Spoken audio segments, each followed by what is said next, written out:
Nama saya Khalid Firdaus. Nama saya Tara Adini Widiawati. Nama saya Muhammad Nur Wicaksono. Nama saya Profesor Gulan Almar. Nama saya Alan Trisal Kurius. Nama saya Gading Susilo. Nama aku Mikael. Saya Arinda Titi Fajrisa. Nama saya Egita Purnamasari.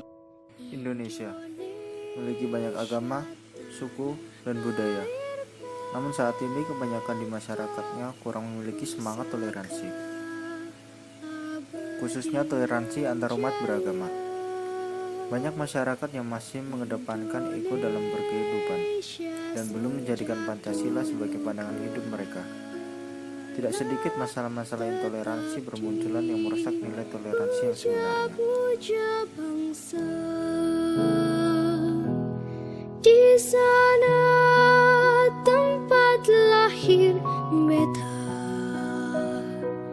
dibuat dibesarkan bunda. Menurut saya, toleransi antar umat beragama adalah sikap kita di mana kita saling menghargai, menghormati, dan membaur jadi satu. Menurut saya, kita sebagai umat yang beragama harus saling menghormati dan menghargai agama dan ibadah yang dijalankan oleh orang lain. Hormati dan menghargai antar umat beragama, tidak berbuat radikalisme. Toleransi antar umat beragama di Indonesia ini, mayoritas masyarakat Indonesia kehilangan toleransinya, sehingga terjadi intoleransi dalam hidup masyarakat Indonesia. Toleransi antar umat beragama di Indonesia saat ini saya rasa masih kurang, karena beberapa masih mementingkan kepentingan kelompoknya masing-masing. Toleransi antar umat di Indonesia itu udah cukup baik, akan tetapi ada beberapa oknum yang memanfaatkan kebaikan tersebut. Toleransi umat beragama di Indonesia belum bisa dibilang baik, tapi tidak juga dibilang. Toleransi adalah sikap kepedulian sesama manusia. Semboyan kita adalah Bhinneka Tunggal Ika, yang berarti berbeda-beda tetapi tetap satu. Sama halnya seperti agama. Kerukunan, Peduli, Minim. Sejahtera, Membaik. Hebat. Cukup baik. Tindak kekerasan dan intoleransi antar umat beragama di tanah air tiap tahun terus meningkat.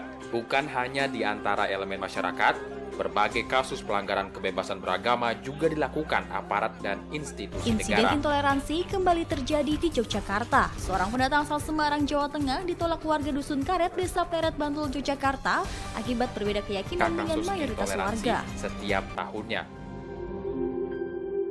Menurut lembaga The Wahid Institute, kasus pelanggaran kebebasan beragama yang terjadi sepanjang 2010 berjumlah 62 kasus. Kasus tertinggi berupa pelarangan atau pemaksaan keyakinan, yaitu 25 kasus atau 40%. Sisanya pembatasan rumah ibadah, 19 kasus. Sedangkan pembiaran kekerasan di antara kelompok masyarakat sebanyak 15 kasus. Ibadah sholat id di Masjid Jami Malang tahun ini juga menggunakan halaman dua buah gereja, Gereja Immanuel dan Gereja Hati Kudus Yesus yang lokasinya berdekatan dengan Masjid Jami membuka halamannya untuk dipakai para jamaah sholat yang tidak kebagian tempat. Toleransi mengajarkan kita untuk saling menghargai dengan perbedaan yang ada. Hal ini tercerminkan pada Pancasila sila kedua, yaitu kemanusiaan yang adil dan beradab. Walau kita berbeda agama, suku, bahasa, kita harus saling menghormati antara satu dengan yang lain.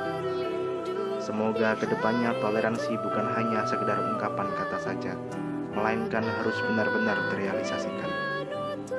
Agama juga tidak lagi menjadi ajang tunggangan bagi mereka yang memiliki kepentingan, entah itu kepentingan sosial, ekonomi, pendidikan, atau politik. Karena hal tersebutlah yang dapat memecah belah kita semua. Indonesia bukanlah kaum mayoritas ataupun minoritas. Akan tetapi Indonesia adalah kita bersama.